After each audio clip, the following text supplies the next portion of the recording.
गंभीर और सबसे ज़रूरी मुद्दे पे हम लोग बात करने के लिए यहाँ पर एकत्रित हुए हैं, जिसका टॉपिक है राष्ट्रीय एकता। इसे प्राप्त करने में शिक्षक और शैक्षिक संस्थान की क्या भूमिका, के साथ साथ राष्ट्रीय एकता की परिभाषा, हमारे देश में जो राष्ट्रीय एकता है उसको स्थापित करने में शिक्षा की क्या भूमिका हो सकती है। आप सबको मालूम होगा कि जो राष्ट्रीय एकता है वो वास्तविकता है कि शिक्षा के माध्यम से ही हम उसको प्राप्त कर सकते हैं। इसमें हम कंटेंट देखेंगे, जिसमें सबसे पहले बात करेंगे अपन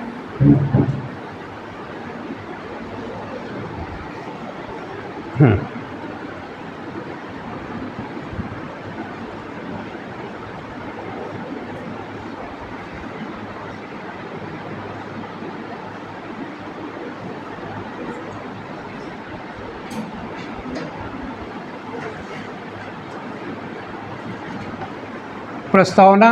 राष्ट्रीय एकता का अर्थ,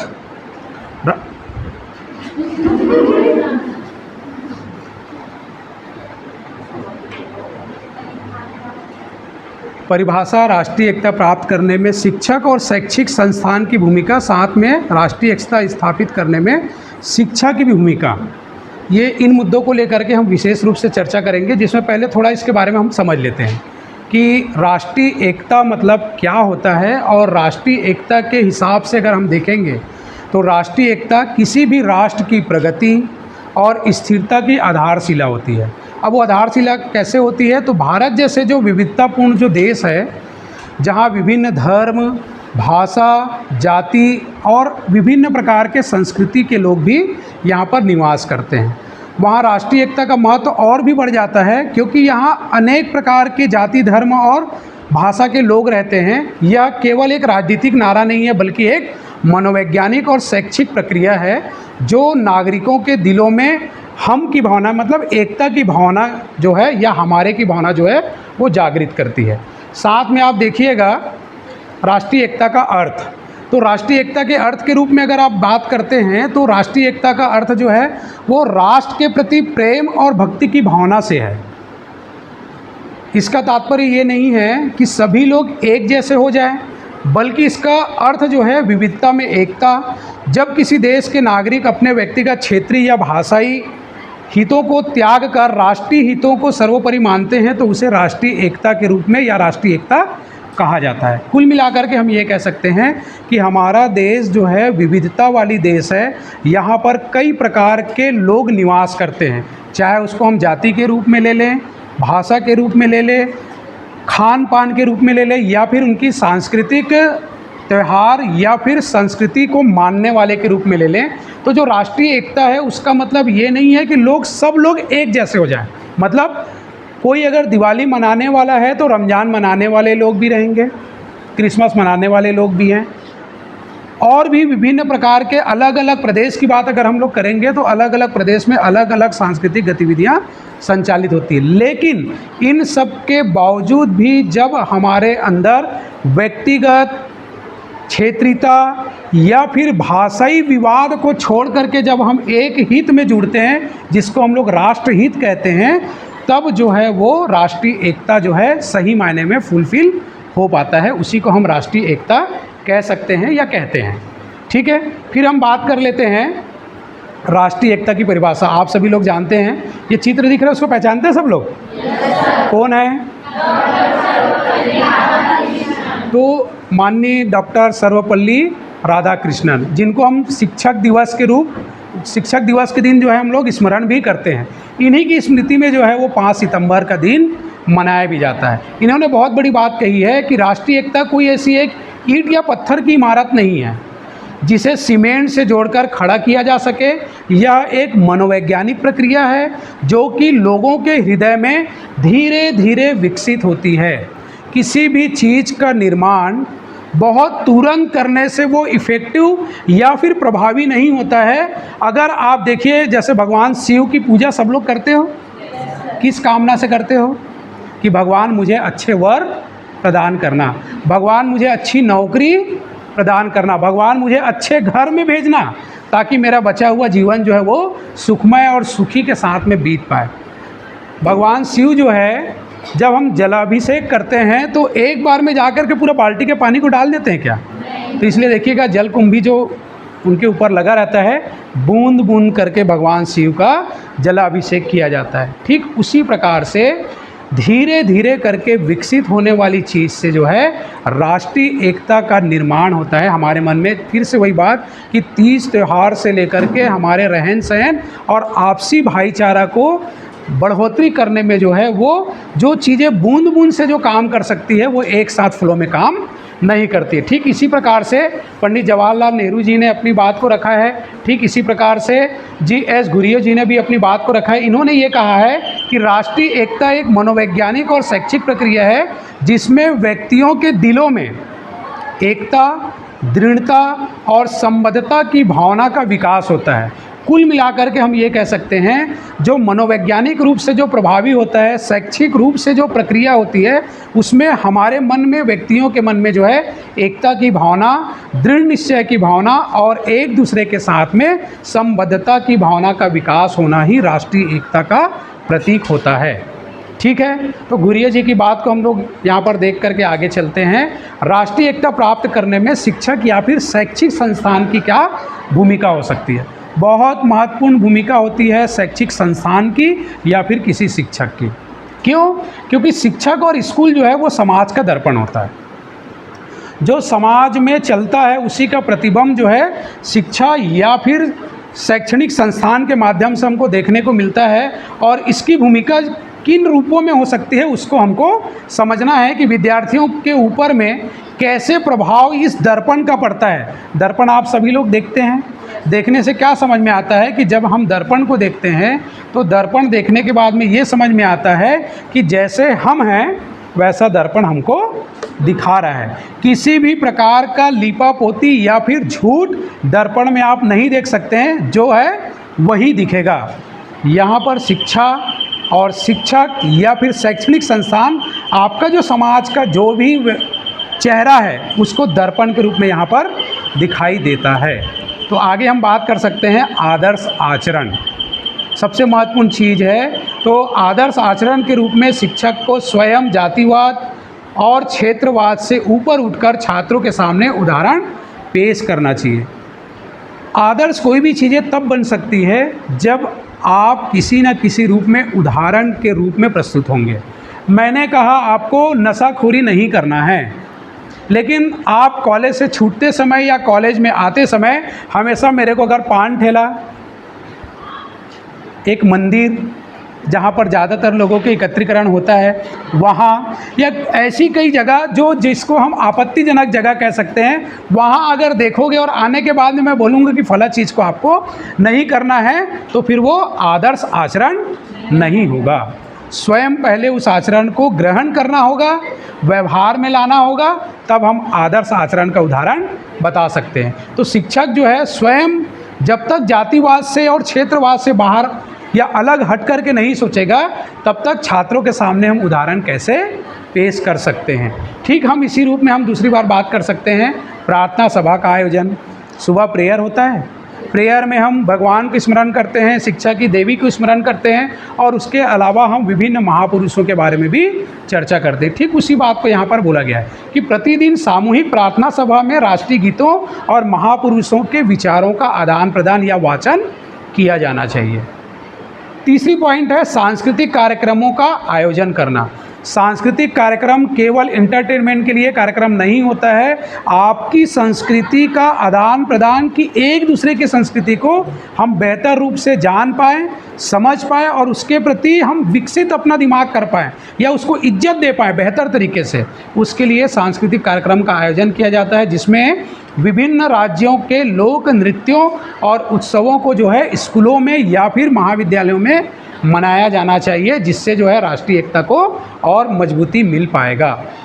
महापुरुषों की जयंती, समय समय पर आप लोग देखते होंगे कि जब दिन विशेष होता है उस समय हम विशेष रूप से महापुरुषों को स्मरण करते हैं, उनके बारे में बातचीत करते हैं। तो जो राष्ट्रीय नायक जो जीवन के संघर्षों से छात्रों को परिचित कराना ही मुख्य उद्देश्य होता है महापुरुषों की जयंती मनाने से। उनके बारे में पढ़ना, उनके बारे में समझना, उनके बारे में देखना, उनके जीवन दर्शन को समझना जो है महापुरुषों के जयंती को मनाने के रूप में जो है हमको वो फ़ायदे के रूप में प्राप्त हो सकता है। पक्षपात रहित व्यवहार करना, तो शिक्षक द्वारा सभी छात्रों के साथ में समान व्यवहार करना, चाहे वे किसी भी पृष्ठभूमि से हो, हमें उनके साथ में पक्षपात नहीं करना चाहिए, पक्षपात रहित व्यवहार हमको करना चाहिए।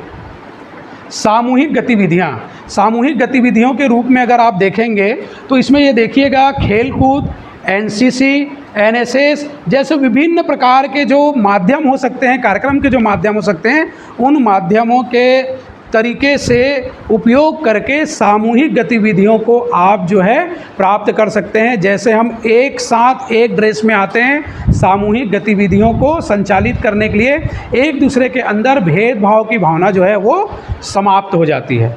जब हम बैठते हैं तो हम ऊंच और नीच की भावना को दूर हटा करके एक साथ बैठते हैं, एक साथ जो है बैठ करके सामूहिक गतिविधियों को संचालित करने में सहयोग प्रदान करते हैं। इसलिए स्कूलों में, कॉलेजों में इस प्रकार के संस्थाओं के साथ में जुड़ करके हमको अपनी टीम वर्क को विकसित करना होता है, जिसके माध्यम से हम सामूहिक गतिविधियाँ करते हैं। नियमित गतिविधि के अंतर्गत कभी आप नाली की सफाई, खेल मैदान की सफाई, अपने ग्राउंड की सफाई, कॉलेज कैंपस की सफाई, ये सब सामूहिक रूप से मिल करके जो करते हैं वही सामूहिक गतिविधि के अंतर्गत यहाँ पर देखा जाएगा। राष्ट्रीय प्रतीकों का सम्मान, देश में आप कुछ कर सके नहीं कर सके, लेकिन आपको एक सम्मान तो ज़रूर देना होता है, वो है राष्ट्रीय प्रतीकों का सम्मान, क्योंकि ये हमारा गौरव होता है और उस गौरव में तिरंगा, राष्ट्रगान और राष्ट्रगीत के प्रति छात्रों में श्रद्धा जो है वो जागृत करना भी राष्ट्रीय एकता को बढ़ावा देने में मददगार साबित होती है। इसलिए समय समय पर 26 जनवरी, 15 अगस्त और विशेष प्रकार के आयोजन जो है हम स्कूलों में मनाते हैं, महाविद्यालयों में मनाते हैं, जिसमें विद्यार्थियों को राष्ट्रीय प्रतीकों के सम्मान करने की आदत डाली जाती है, हैबिट डाला जाता है, उनको सिखाया जाता है इनको विशेष रूप से जागृत करने के लिए। राष्ट्रीय एकता स्थापित करने में शिक्षा की भूमिका, किस प्रकार से हम राष्ट्रीय एकता को स्थापित कर सकते हैं, इसमें महत्वपूर्ण भूमिका अगर कोई निभाता है तो वो है शिक्षा, एजुकेशन। शिक्षा वह है सशक्त माध्यम जो राष्ट्र की सोच बदल सकती है। यदि आप बेहतर तरीके से शिक्षा ग्रहण करते हैं, अगर आपकी सोच अगर बदलती है तो आप जो है वो राष्ट्र की भी सोच बदल सकते हैं, क्योंकि राष्ट्र का निर्माण व्यक्तियों से होता है और व्यक्ति जैसा सोचेगा राष्ट्र भी वैसे ही सोचेगी। राष्ट्र कोई व्यक्ति नहीं है, व्यक्तियों का समूह है और राष्ट्र के अंतर्गत हम व्यक्ति हैं और हमारी सोच में अगर बदलाव आएगा तो राष्ट्र की भी सोच में बदलाव आएगा। गायत्री परिवार के लोग हमेशा कहते हैं हम बदलेंगे युग बदलेगा। आप बदल जाइए, युग आप ही आप बदल जाएगा, क्योंकि युग में रहने वाले कौन हैं? हम और आप लोग हैं। तो यहाँ पर वही बोला गया है, शिक्षा वह सशक्त माध्यम है जो राष्ट्र की सोच बदल सकती है। इसकी क्या क्या भूमिका है इसको हम देख सकते हैं।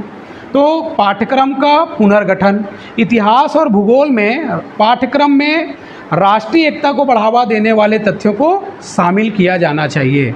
अब राष्ट्रीय एकता को बढ़ावा देने वाले तथ्य क्या क्या हो सकते हैं?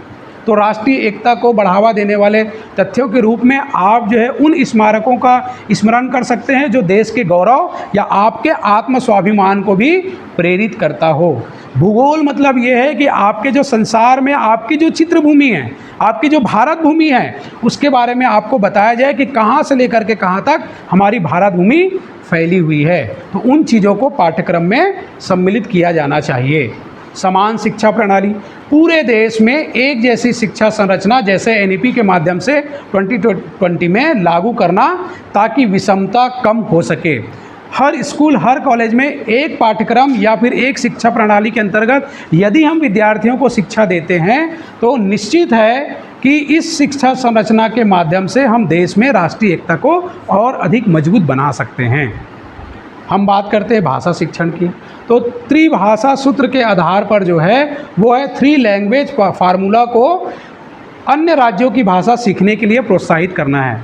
मराठी को हिंदी भी आनी चाहिए, हिंदी वाले को अंग्रेजी भी आनी चाहिए, तमिल वाले को बांग्ला भी आना चाहिए। ऐसे कम से कम 3 राज्यों की भाषा एक विद्यार्थी यदि सीखता है तो राष्ट्रीय एकता को और हम मजबूत बना सकते हैं। नैतिक व चारित्रिक विकास, छात्रों में ईमानदारी, देशभक्ति के नैतिक मूल्यों का संचार करना ही नैतिक और चारित्रिक विकास के अंतर्गत आएगा। आप यदि अपना व्यवहार, अपना नैतिक कर्तव्य और अपना चरित्र को अगर बेहतर रखते हैं तो निश्चित रूप से आप इस विकास को प्राप्त कर सकते हैं, राष्ट्रीय एकता को और बढ़ा सकते हैं। अंधविश्वास का अंत करना, तो अंधविश्वास का अंत किस तरीके से होगा? वैज्ञानिक दृष्टिकोण विकसित करना ताकि रूढ़िवादिता और कट्टरता समाप्त हो सके। गांव में आज भी कई ऐसी परंपरा, कई ऐसे विचार या कई ऐसी बातचीत है जो अंधविश्वास को कहीं ना कहीं बढ़ावा देती है। हम पढ़ने लिखने के बाद, शिक्षा ग्रहण करने के बाद में इन अंधविश्वास का अंत कर सकते हैं, और अंधविश्वास का अंत होगा तो हमारा राष्ट्र भी तरक्की की ओर आगे बढ़ेगा। इतिहास का सही प्रस्तुतिकरण, सबसे महत्वपूर्ण अगर राष्ट्रीय एकता और राष्ट्रीय हित की अगर बात हम करेंगे तो सबसे ज़रूरी है इतिहास का सही प्रस्तुतिकरण। जैसा इतिहास विद्यार्थियों को बताया जाएगा वैसा ही इतिहास से गौरव हम प्राप्त करेंगे।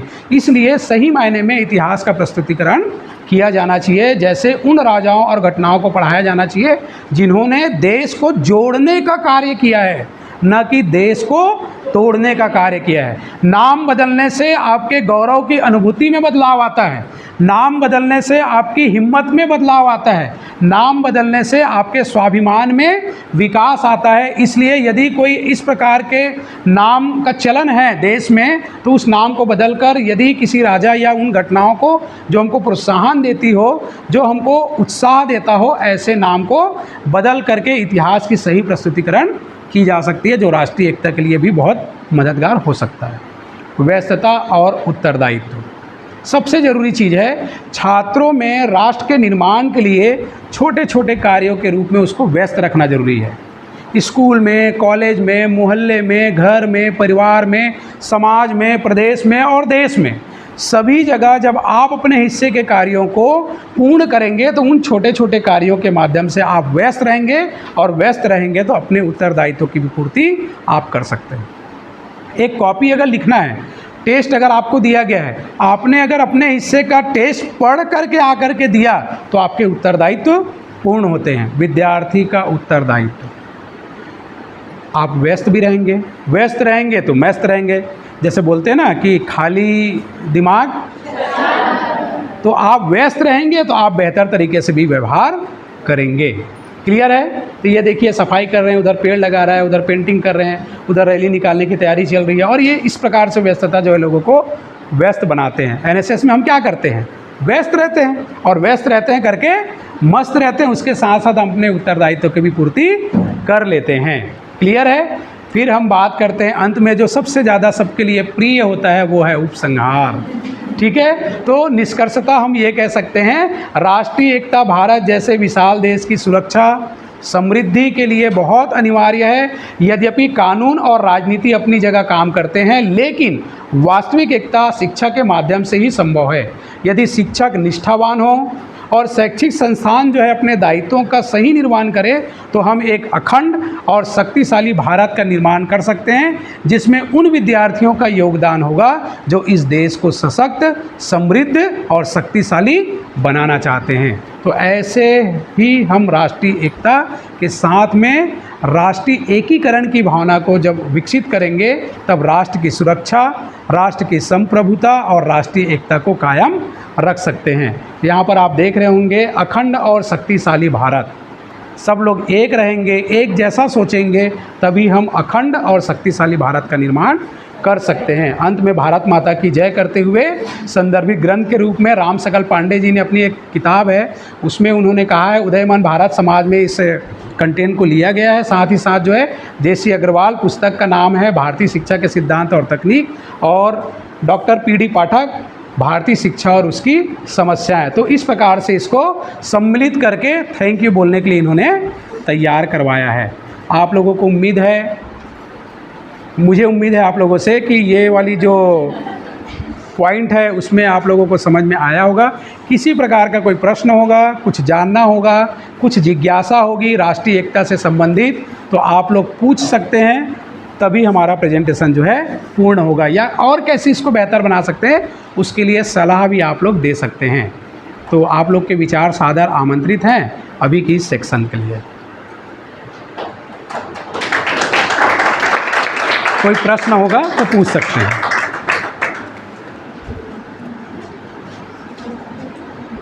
पूछिए।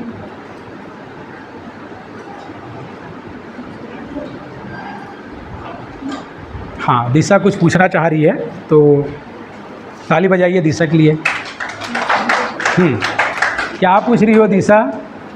नाम ही दिशा है, समझ में आ रहा है? नाम ही दिशा है। क्या क्या बोल रही थी? तो पूछना है तो पूछ लो, तो मैं ही बोल रहा हूँ। पूरा समझ में आ गया बहुत अच्छे से सबको? फिर भी और कुछ जानना हो तो वर्षा।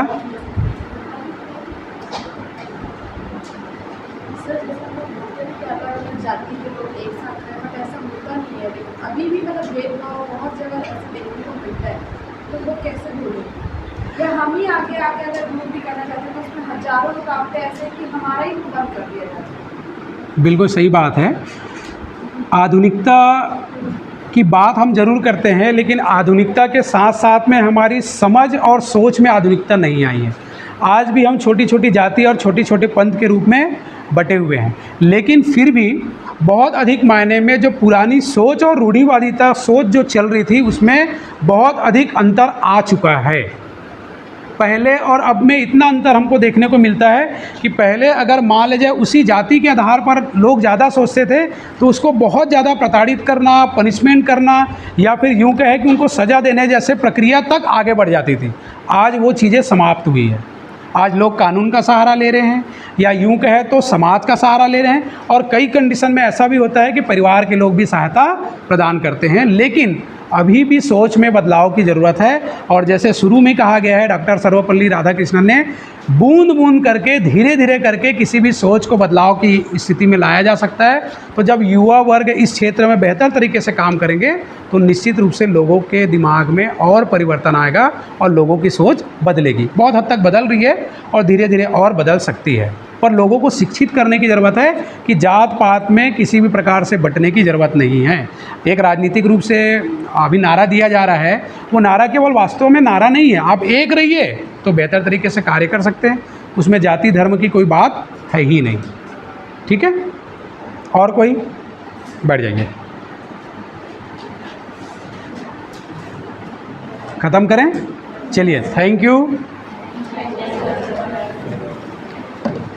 उम्मीद है कि समझ में आया होगा सबको।